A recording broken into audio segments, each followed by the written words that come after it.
우리 옆 사람과 인사하겠습니다. 사랑합니다. 축복합니다. 오늘은 고린도전서 말씀으로 돌아와 가지고요, 은사와 관련된 말씀이 되겠습니다. 성령의 은사. 우리가 이 말씀을 다루는 것은 성령의 이것을 기록하고 있기 때문에 그렇습니다. 우리가 지금 읽었지만은 고린도전서 12장부터 13장, 14장에 이르기까지 은사가 무엇이고 또 은사를 어떻게 활용해야 되는가, 교회의 덕을 세우고 또 신앙생활에 유익이 되어야 되는데 그렇게 하기 위해서 은사를 어떻게 사용할 것인가, 이런 것들을 아주 구체적으로 나열하고 있습니다. 이것을 볼 때에 나는 뭐 기도 많이 하는 것도 아니고 나에게 특별히 은사를 사모하는 것도 아닌데 내가 은사에 대해서 알아야 될 필요가 있나? 그렇지 않죠. 성경이 은사에 대해서 얘기하잖아요. 그러니까 여러분, 하나님이 뜻하시면 우리에게 은사를 주셔서 사용하시는 겁니다. 여러분, 은사는 특별은총의 영역에 있는데 이 특별은총의 영역에 있다고 하는 것은 구원하는 것이 특별한 하나님의 역사이거든요. 그 구원하기 위한 수단과 방편으로서 하나님이 이런 영적인 방법을 사용할 때가 있어요. 그 영적인 방법이 우리에게 은사로 나타나는 것입니다. 그래서 특별히 누군가의 영혼을 구원하고 복음을 전하는 데 있어서 밥 사주는 걸로는 안 되더라고요. 또 이렇게 좋은 거 해준다고 해가지고 옷 사준다고 해가지고 오는 거 안 되더라고요. 이게 안 되고 마음이 열려지고 말씀이 들어가고 예수 그리스도를 구주로 영접하는 역사는 은사의 능력이 나타나야 돼요. 그래서 우리 예수님도 그렇게 행하셨잖아요. 좀 이따 우리가 은사를 보겠지만은 지혜의 말씀, 지식의 말씀, 이게 전부 다 말씀과 관련된 거 아닙니까? 예수님이 말씀을 전하셔서 영혼을 구원하셨죠. 또 예수님이 여기에 믿음의 은사도 나오게 되는데, 믿음이라고 하는 것은 구원 얻는 믿음을 이야기한다기보다는 산을 옮길 만한 믿음. 어떤 사람은요, 산을 옮길 것 같은 믿음이 드는 사람이 있어요. 그거는 은사적인 영역의 믿음이거든요. 예수님도 그 말씀 하셨잖아요. 그리고 예수님도 풍랑을 잠잠하게 하는 능력을 행하셨고, 이런 것을 볼 때에 예수님을 믿고 구원을 얻는 사람들이 생긴단 말이죠. 바로 이런 것들이 은사의 역사입니다. 은사. 예수님이 이런 것을 통해 사람을 구원하신 것을 성경을 보면 많이 알 수 있어요. 또 우리 예수님이 여러분 능력을 얼마나 많이 행하셨습니까? 죽은 자를 살리고 풍랑을 잠잠하게 하고 오병이어의 기적을 행하시고 수도 없는 능력을 행하셨죠. 그 왜 행하셨느냐? 바로 전부 다 복음을 전하고 영혼을 구원하기 위한 수단과 방편으로 그렇게 행하셨단 말이에요. 그래서 이 은사라고 하는 것은 사람을 구원하는 데 있어서 특별한 성령의 역사라고 할 수 있습니다. 또 예수님이 하신 말씀이 전부 다 예언과 관련된 말씀이고, 우리 예수님도 또 영을 분별하셨잖아요. 사단의 영을 분별하시고 또 바리새인의 영을 분별하시고, 이런 것을 볼 때 우리 예수님이 하신 모든 사역은 다 은사를 통해서 이루어진 일이라고 해도 과언이 아닙니다. 또 언어에 관해서 우리 예수님이 얼마나 많이 아시겠어요? 방언을 말할 뿐만 아니라 그 방언을 통역하는 능력이 우리 예수님에게는 충만하겠죠. 이런 것을 통해서 여러분, 사람을 구원하는 역사가 이루어지게 되는데, 우리도 성경을 보니까 하나님이 우리에게 은사를 주시는데 이 은사를 통해서 이런 구원의 역사를 이루게 하신다는 겁니다. 그런 면에서 우리가 은사에 대해서 들을 필요가 있고 알 필요가 있습니다. 1절 말씀을 보면 그렇게 얘기하고 있습니다. 형제들아, 신령한 것에 대하여 나는 너희가 알지 못하기를 원하지 아니하노니. 그러니까 이 신령한 것이라고 하는 것이 은사와 관련된 걸 얘기하는 겁니다. 이 신령한 것이 영어 번역으로 하면 spiritual, 영적인 것이란 뜻이에요. 영적인 것. 영적인 것이 은사이죠. 그것에 대해서 너희가 알지 못하기를 원하지 아니하노라. 알아야 된다고 지금 얘기하고 있는 겁니다. 그러므로 적어도 우리가 특별히 관심이 없어도 성경이 말씀하고 있는 정도까지는 은사에 대해서 알 필요가 있지 않을까 하는 생각을 하게 됩니다. 이 영적인 것 생각하면은 부담을 느끼시는 분들이 계신데 이거 잘못되는 것이 아닌가, 이 귀신의 역사가 있는 게 아닌가, 그래가지고 영적인 것을 터부시하고 멀리 하시는 분 계신데, 여러분, 영적인 것이 우리에게 필요하니까 하나님이 우리에게 주시는 겁니다. 그래서 성경에서 신령한 것, 이 영적인 것을 이야기하고 있는데, 이 영적인 것은 하나님과 관련된 것이고요, 하나님으로부터 오는 것입니다. 또 우리에게 믿음을 생기게 하는 것이고 예수 그리스도와 관련된 것입니다. 어떤 세상 사람들이 생각하는 것처럼 막 기를 불어넣고 전생에 관해서 막 신묘막측한 걸 얘기하고 환생에 대해서 얘기하고 미스터리한 것을 막 보여주고 점을 치고 주술적인 것을 얘기하고, 이런 것들이 신령한 것이 아닙니다. 우리 한국 사람들은 주술신앙에 이렇게 깊이 빠져 있다 보니까 신령한 것 하면 굉장히 영적이고 사단적이고 무속신앙적인 것으로 얘기하는데, 성령도 신령한 것을 얘기하고 있습니다. 성경도. 여기에서 얘기하는 신령한 것이라고 하는 것은 영적인 것, 스피리추얼, 영적인 것. 하나님이 우리에게 성령을 주셔서 우리 안에 영을 살아나게 하잖아요. 그래서 영이 살아나면 하나님에 대해서 알고 말씀을 알게 되고 믿음이 생겨나게 되고 성화를 통해서 변화가 일어나게 되고, 이런 영적인 역사들이 일어나죠. 이런 영적인 것과 관련된 것을 신령한 것이라고 얘기하고 있습니다.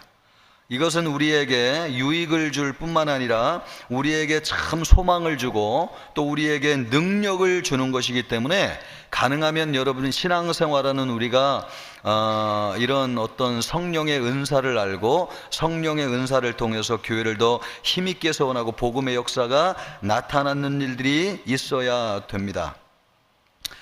그러기를 주님의 이름으로 축복합니다. 사도 바울은 우리가 신령한 것을 알아야 된다라고 이야기하고 있습니다. 신령한 것을 두렵게 생각할 필요 없습니다.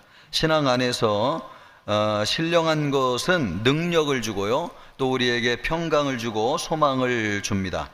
신령한 것을 배우면 배울수록 하나님의 성품을 담게 되고요, 또 사역, 하나님의 역사하심을 알게 되고 하나님의 능력이 부음받습니다. 그러므로 여러분, 우리가 이 신령한 것을 아는 것이 교회를 위해서도 우리 개인의 신앙을 위해서도 아주 필요하다고 하겠습니다. 문제는 고린도 교회에는 신령한 것이 많이 나타났습니다. 그런데 문제는 어떻게 사용해야 될지를 몰랐던 것입니다. 하늘의 문을 여는 열쇠는 가졌지만은 어떻게 그것을 사용해야 될지 몰랐어요. 그래가지고 신령한 은사를 잘못 사용해가지고 예배를 막 무질서하게 드리는 일들이 많이 있었고, 귀신의 역사와 성령의 역사를 구분하지 못해가지고 교회가 시끄럽고 어지러워지는 일들이 있었습니다. 그래서 사도 바울이 그 얘기를 하는 겁니다. 신령한 것을 사모하되 이 영적인 은사가 어떻게 하나님께서 사용하시는지, 우리에게 어떻게 주시는지, 우리 안에 그 은사를 우리가 어떻게 사용해야 될지를 알아야 된다. 그래야지 이것을 교회를 위해서, 개인의 신앙 유익을 위해서 잘 사용할 수 있다. 그래서 신령한 것을 알아야 된다, 그렇게 말씀하고 있습니다. 아무리 신령한 것이라도요, 그것에 무지하면은 잘못 사용할 수 있습니다. 그래서 신령한 것에 대해서 우리가 배워야 되겠고요, 또 알아야 되겠습니다. 여러분은 신령한 것에 관심이 있으십니까? 성경이 이렇게 얘기하잖아요. 이런 세계가 있다고. 그죠? 이게 누구의 호불호의 문제가 아니고 성경이 그런 얘기를 하잖아요. 지혜의 말씀, 또 지식의 말씀, 또 믿음, 병 고치는 은사, 또 능력 행함, 또 예언함, 영분별, 또 뭐가 있어요? 각종 방언을 말함, 또 각종 방언을 통역함. 이런 9가지 은사의 세계가 있다잖아요, 여러분. 성경이 이야기하고 있는 것을 보면은 진리인 거죠. 여러분은 이런 세계가 있다고 하는 것을 아십니까? 한번 생각해 보시 바랍니다. 근데 성경은 이것을 우리에게 얘기하고 있어요. 여러분, 그래 기도 많이 해가지고 은사 받는 성도님들 되기를 축복합니다. 우리가 좀 이따 보겠지만은요, 은사는 언제 나타나느냐? 각 사람에게 성령을 나타내심은 유익하게 하려 함이라. 7절에 이렇게 얘기하고 있거든요. 그러니까 각 사람에게 성령을 나타내심은, 은사란 뭐냐? 성령이 나타나는 것이 은사예요. 성도 여러분, 우리에게는 성령이 있습니까? 없습니까? 있죠. 내주하는 성령이 있어요. 그래서 믿음이 생겼어요. 그러니까 믿어서 성령을 주신 것이 아니고, 성령을 우리에게 미리 주심으로 우리가 거듭남 중생을 했는데, 중생하는 자에게 하나님이 뭘 주시냐? 믿음을 주세요.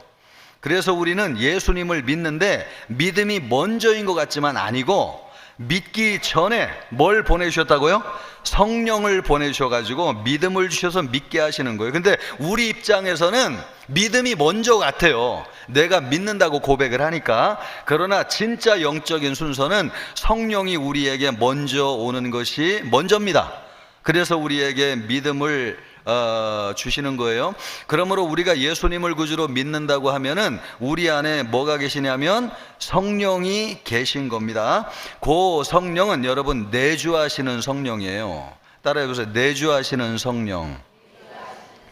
그런데 언제 은사가 주어지냐면 우리 안에 거하시는 내주하는 성령이 나타날 때 은사가 드러나요.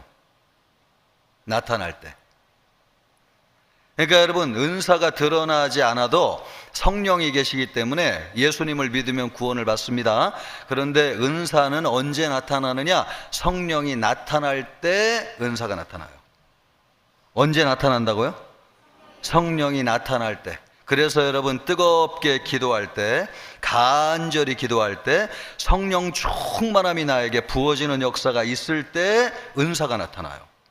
내 안에 계신 성령이 충만하여서 그분의 본질을 드러내시게 되는데, 그 나타나는 것은 사람의 기질이나 성향에 따라서 다 달라요. 그렇기 때문에 은사가 하나님, 성령이 그의 뜻대로 기뻐하는 대로 우리에게 주시기 때문에 같은 은사가 나타나는 건 아니지만, 여러분, 우리가 기도 막 열심히 하고 간절히 기도하고 성령의 충만함을 부음받을 때 우리 안에 은사가 나타나게 됩니다.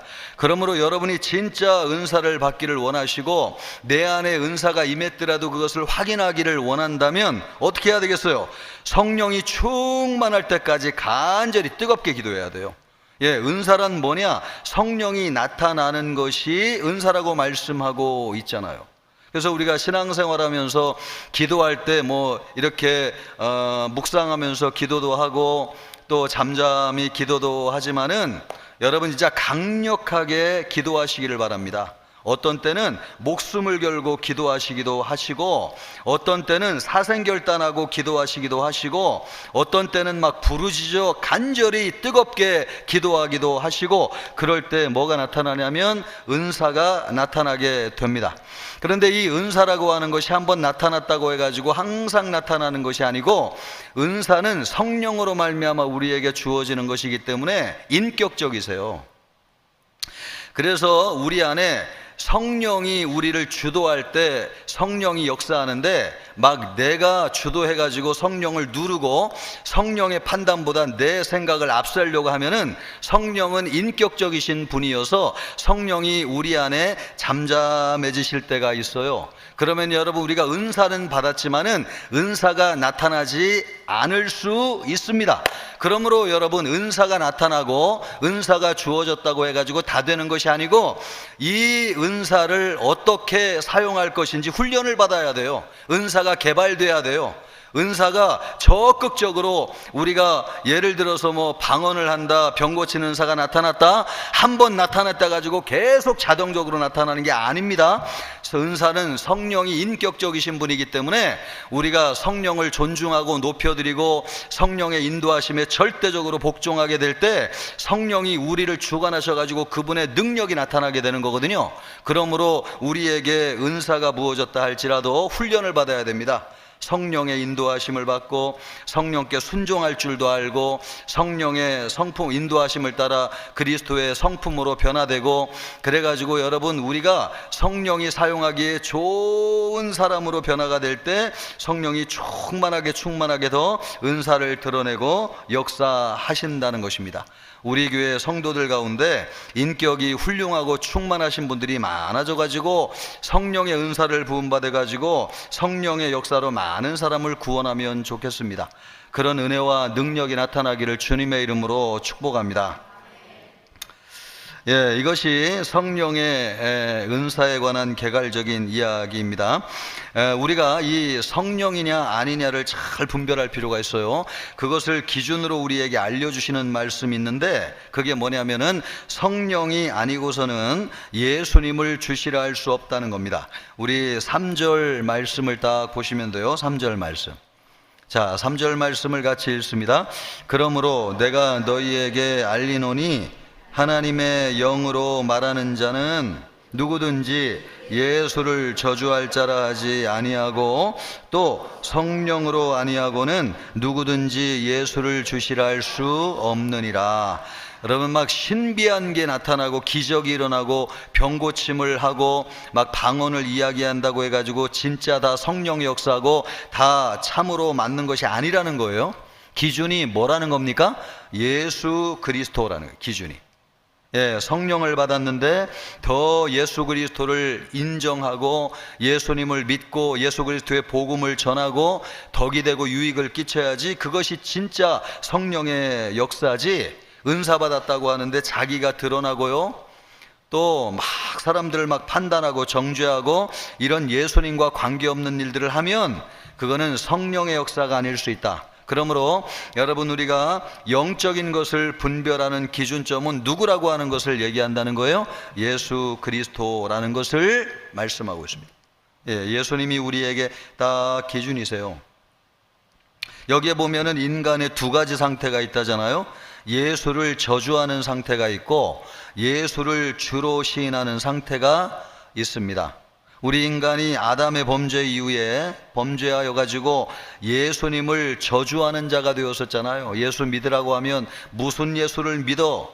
내가 믿지. 그래가지고 예수를 저주하는 상태에 있었잖아요, 우리가 원래. 그런데 그런 죄 아래서 사망을 기다리는 우리에게 생명의 길을 열어주셨습니다, 하나님이. 그것이 누구냐면 예수님을 믿는 것입니다. 그래서 하나님의 성령으로 말미암아 구원을 받은 사람은 예수님을 시인하게 됩니다. 이것이 단순하게 보이지만은 이 고백은 대단한 능력을 가지고 있고 영적으로 굉장히 중요한 의미가 있습니다. 죄인을 구원으로 인도하는 힘이 있어요. 그러나 이렇게 쉬운 것도 우리가 스스로 할 수 있는 것이 아닙니다. 성령으로 아니하고는 누구든지 예수를 주시라 할 수 없느니라. 여러분, 그러므로 우리가 예수님을 주님이라고 고백하는 것은 성령의 역사라는 것입니다. 또 성령의 역사는 무엇으로 반드시 나타나야 되느냐? 예수님으로 나타나야 돼요. 내가 높여지고 나를 자랑하고 그거 성령의 역사 아닙니다. 예수님의 인격과 성품을 담게 되고 예수님을 높이게 되고 어찌됐든 예수 그리스도의 복음을 막 전하고 싶어지고, 이런 것이 은사받은 사람의 진짜 성령의 역사라는 거예요. 유대인들을 여러분 보시면요, 유대인들은 예수님이 능력을 행하는 것을 많이 봤습니다. 죽은 자를 살리는 것도 여러 번 보았는데, 과부의 아들을 살리는 것도 보았고, 또 죽은 딸 달리다 꿈 하고 살리는 것도 보았고, 나사로도 살렸잖아요, 예수님이.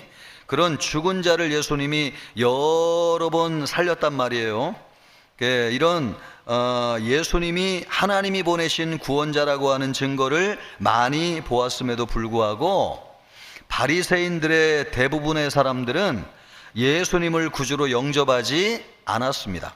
우리가 생각하기에는 이건 너무 쉬운 건데 왜 그런 기적을 보았는데도 예수님을 구주로 영접하지 아니하였느냐? 성령이 없이는 불가능한 일이기 때문에 그래요. 성령이 없이는. 여러분은 예수님을 구주로 영접하셨습니까? 여러분, 성령의 역사가 여러분에 있다고 하는 것을 감사하시길 바랍니다. 이거 아무나 되는 게 아닙니다. 아무리 예수님을 믿으라고 해도 믿지 못하는 사람이 있어요. 이것을 볼 때에 우리는 얼마나 큰 축복을 받았는지요. 성령이 우리 안에 오셔가지고 믿음을 주셔가지고 예수님을 믿게 하신 것입니다. 예수님을 믿지 않는 사람은 누구의 지배를 받고 있는 거예요? 죄 아래에서 사단의 지배를 받고 있는 겁니다. 그러니 어찌 스스로 예수님을 구주로 고백할 수가 있겠어요? 사단의 지배를 받는 사람은 비록 예수님이 하나님의 아들이심을 안다고 해도 주라고는 고백할 수 없습니다. 귀신도 마찬가지잖아요. 귀신도 예수님이 하나님의 아들이라고 하는 건 알지만 주님으로 믿고 회개하지는 않잖아요. 그러니까 아는 거하고 예수님을 주로 고백하고 믿는 거하고는 다른 겁니다. 우리가 예수님을 구주로 고백하는 것은 우리 안에 여러분 다른 힘이 있기 때문인데, 그것은 우리의 본성의 힘이 아니라 우리 안에 거하시는 하나님의 영이신 성령이 우리 안에 역사하셔서 예수님을 믿게 하고 예수님을 구주로 고백하게 하는 겁니다. 인간은 성령으로만 하나님께 나아갈 수 있고요, 죄와 사망의 권세에서 자유하게 됩니다. 인간이 사망의 권세에서 해방되는 것은 오로지 성령의 역사로만 가능해요. 그래서 여러분, 우리도 복음을 전하고 영혼을 구원할 때 절대적으로 성령을 의지해야 될 뿐만 아니라 성령의 나타나심을 통해서 은사가 나타나게 될 때 마음이 열리게 되는 기적이 일어나게 됩니다. 그래서 가능하면 하나님이 성령의 충만함을 우리 교회와 이 시대 성도들에게 부어주셔가지고요, 은사가 나타나게 하시면 좋겠어요.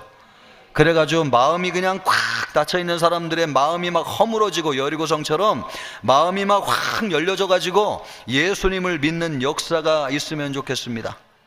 여러분, 우리 세대에 이러기를 진심으로 축복하고 우리가 살아생전 이런 일이 있으면 좋겠다, 간절한 소망이 있습니다.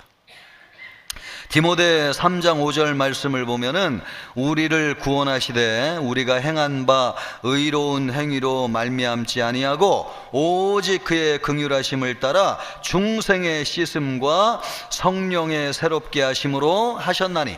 그러니까 여러분, 우리가 예수님을 믿고 구원을 얻는 것은 성령의 전적인 역사가 없으면 안 된다는 거죠.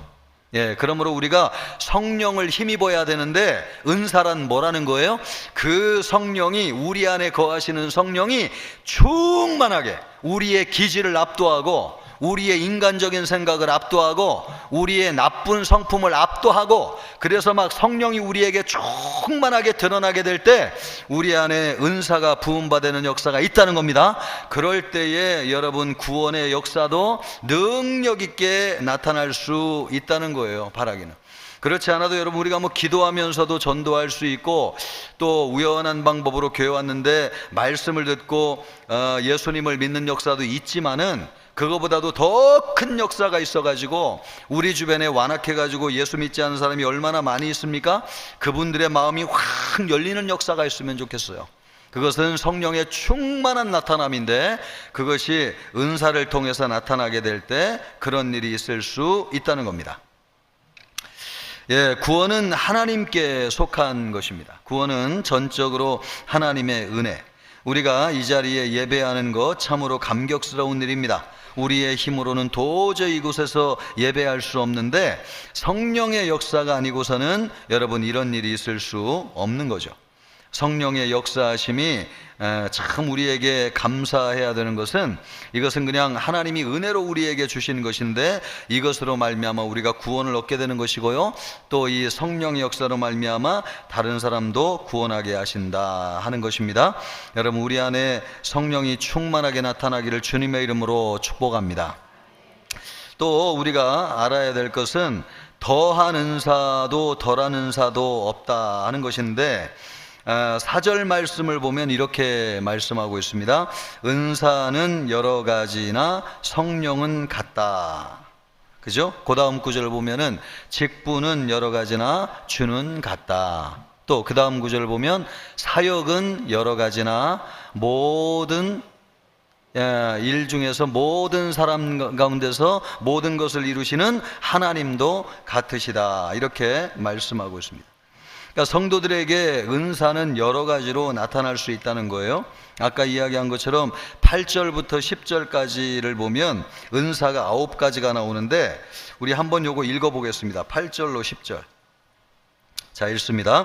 어떤 사람에게는 성령으로 말미암아 지혜의 말씀을, 어떤 사람에게는 같은 성령을 따라 지식의 말씀을, 다른 사람에게는 같은 성령으로 믿음을, 어떤 사람에게는 한 성령으로 병 고치는 은사를, 어떤 사람에게는 능력 행함을, 어떤 사람에게는 예언함을, 어떤 사람에게는 영들 분별함을, 다른 사람에게는 각종 방언 말함을, 어떤 사람에게는 방언들 통역함을 주시나니. 여러분, 어떤 은사를 갖고 싶으세요? 마음으로 동그라미를 딱 해보시기 바랍니다. 어떤 은사를 가지고 싶으세요? 여러분, 이것이 9가지, 이거 외에도 더 있지만은 이 본문에서는 9가지를 말씀하고 있습니다. 이 모든 은사가 무엇으로 말미암아 나타난 것이냐면은 성령으로 말미암아 나타난 것입니다. 모든 은사의 출처가 성령께 있습니다. 나무로 비유할 것 같으면은 성령은 뿌리와 같고 은사는 가지와 같은 거죠. 그죠? 뿌리는 같아요, 성령. 그런데 가지는 다 달라요. 그것처럼 우리에게 나타나는 은사도 다 달라요. 같은 한 성령이 행하사 그 뜻대로 각 사람에게 나누어 주시는 것이니라. 그 뜻대로 성령께서 원하는 대로 우리의 기질과 성품에 맞게, 또 우리를 사용하시고자 하는 하나님의 계획에 맞게 우리에게 은사를 주시는데, 성령은 같은 분이시지만은 나타나는 은사는 다양하다, 그겁니다. 여러분에게는 어떤 은사가 있으면 좋겠는지 마음속으로 한번 생각해 보시고 하나님 앞에 그것을 간절히 구하면 좋겠고, 또 어떤 분은 이 은사 가운데 이미 주어진 분도 계실 거예요. 그러나 이 은사를 확인할 길이 없었기 때문에 모르고 지냈을 수 있어요. 근데 이 은사는 언제 나타난다고 그랬죠? 성령이 나타날 때. 언제 나타나요? 막 뜨겁게 기도하고 간절히 기도하고 절박하게 기도하고 부르짖어 기도할 때 성령이 우리에게 충만하게 흘러넘칠 때가 있어요. 그때 성령이 자신의 모습을 우리에게 드러내서요. 이게 성령의 역사다. 그럴 때 여러분 은사로 나타나게 돼요. 은사. 그때 우리 안에 주어진 은사가 무엇인지를 발견하게 되는 거죠. 그런데 그런 일이 한 번도 없었으면은 뭐 다른 방법으로도 은사를 주시겠지만은, 여러분 우리에게 은사를 주셨어도 아직 나타날 기회가 없었다고 하면 드러나지 않았을 수도 있어요. 드러나지 않았을 수도 있어요. 여러분에게는 어떤 은사가 있으면 좋겠다, 이런 생각을 하고 사모하는 마음으로 기도할 때 뜨겁게 하실 수 있기를 바랍니다. 그런데 여기에는 나무와 가지의 비유에는 좀 차이가 있는데 어떤 것이 있냐면 가지는 여러 가지가 있어요. 가지는.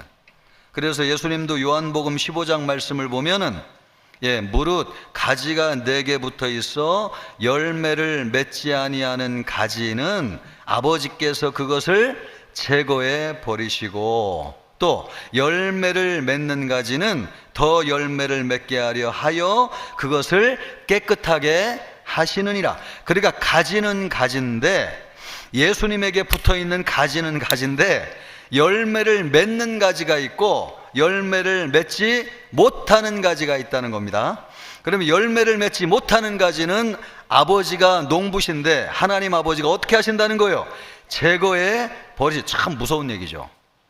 그죠? 제거해 버리시고, 요한복음 15장에 직접 그렇게 말씀하세요. 아버지께서 그것을 제거해 버리시고. 어떤 교회는 여러분 역사가 오래되고 그랬는데 왜 교회가 점점 없어지나? 또 우리 성도도 마찬가지죠. 어떤 성도님은 영적인 생명이 막 충만해요. 그런데 어떤 분은 이렇게 가지처럼 밖에 버려져 마르나니 사람들이 그것을 모아다가 불에 던져 사르느니라. 왜 점점 신앙생활하는데 마를까? 그죠? 예, 그래서 막 불만 댕기면 금방 타서 없어질 것 같을까? 이거죠. 가지는 가지인데 열매를 맺는 가지가 있고 열매를 맺지 못하는 가지가 있습니다. 우리 청천교회 모든 성도님들은 열매 맺기를 축복합니다. 예, 너희는 내 안에 거하라. 내 말이 너희 안에 거하면 무엇이든지 원하는 대로 구하라. 그리하면 이루리라. 아멘이죠?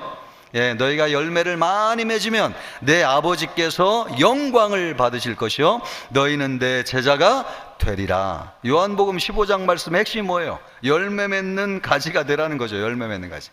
그러니까 가지라고 해가지고 다 같은 가지가 아니고 우리가 착각하면 안 되는데 열매 맺는 가지가 있고 열매 맺지 못하는 가지가 있어요. 그래서 가지 생각하면 잘려지는 가지도 있고 붙어있는 가지도 있는데 은사는 그런 게 아닙니다, 여러분.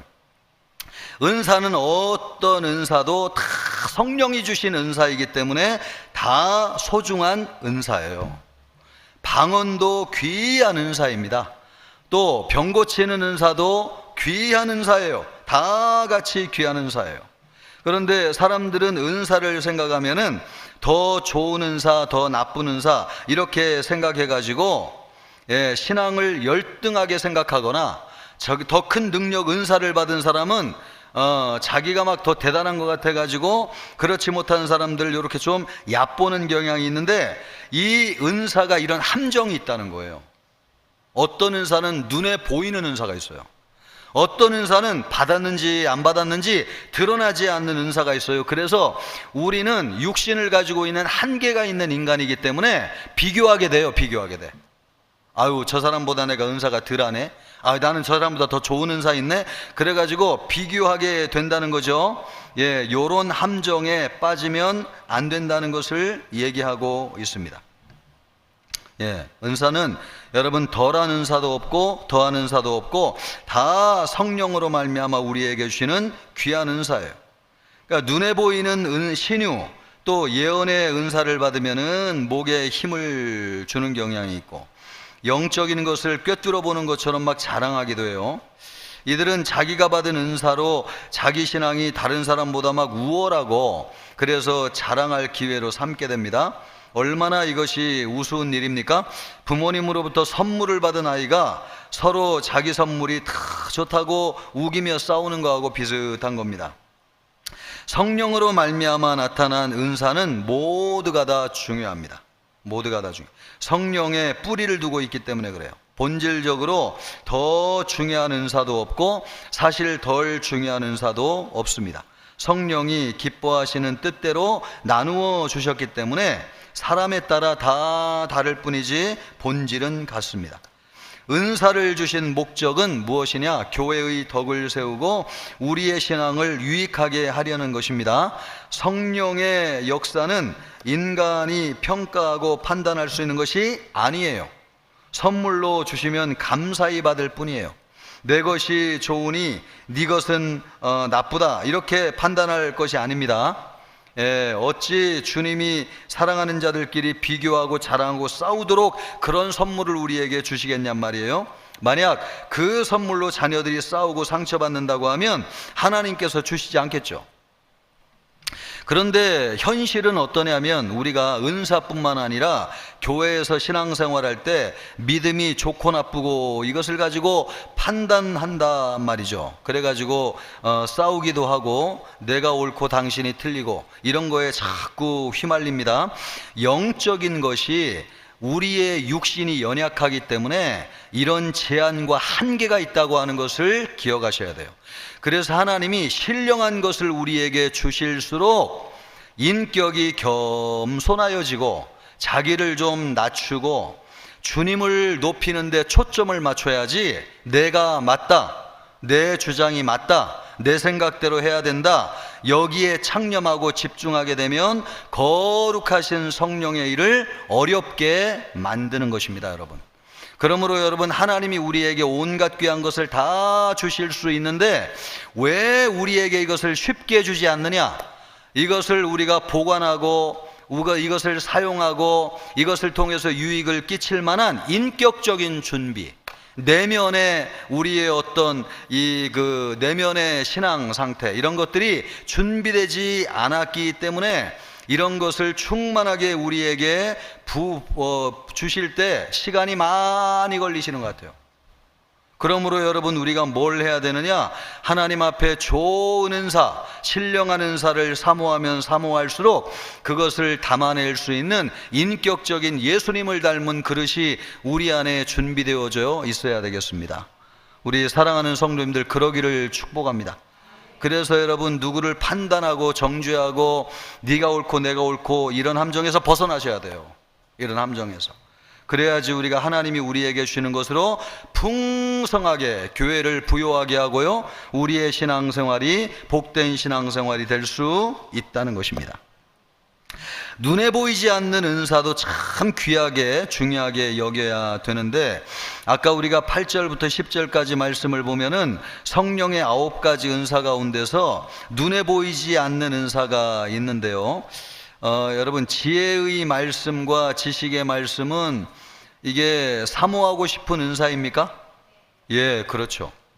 지식의 말씀은 말씀을 적용하고 활용해 가지고 문제를 해결하는 능력의 말씀을 얘기해요. 문제가 생겼는데 성경 말씀을 통해서 상담을 탁 했는데 그 사람이 문제에 대한 해답을 딱 발견해서, 이런 것들이 지혜의 말씀입니다. 지식의 말씀은 활용은 잘 못하는데 머릿속에, 내면에 말씀을 지식적으로 많이 축적하는 사람이 있어요. 막 들어가도 끝이 없이 받아들일 정도로 지식이 많은 사람이 있어요. 이것이 지식의 말씀입니다.